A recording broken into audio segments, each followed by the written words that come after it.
Another surf one. I'll get to a couple golf ones. I remember that. This is where he's just looking at a swell at Pleasure Point. And it goes, the swell was a tight fit. Clean 6 to 8 foot, A-frames peeled left and right. There wasn't enough nature to go around. It was packed. A lot of surface tension. Everyone was getting pinched.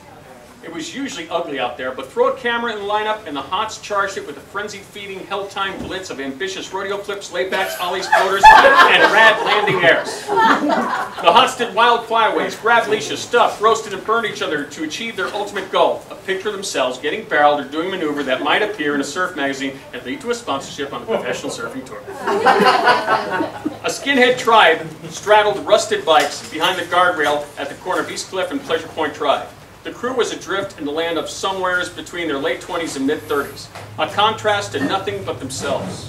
Most were shirtless, had knit caps with KSCW logos, inked arms, and wore their shorts so low you could see their stained underwear.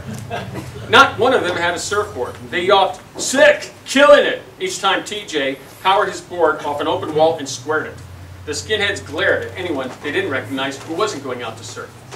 TJ clambered up the cliff, carrying a shortboard, which was covered with logos that promoted everything from shirts to sunglasses to board bags. His wetsuit peeled down to his hips. Fading tribal Polynesian tattoos were smeared over his muscular arms and wide shoulders, but his chest and stomach had a slight layer of booze fat. In his younger days, TJ was once the hottest shortboarder in town. He won 3 big wave championships at Mavericks. Now, he was in his late 30s and hung out with teenagers who worshipped him, washed his car, and handled his drug deals.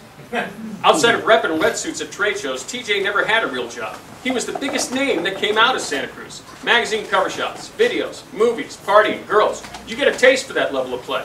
TJ and his crew kept going and dealing and stealing to support that life. It was useless, which was why it came to them so naturally.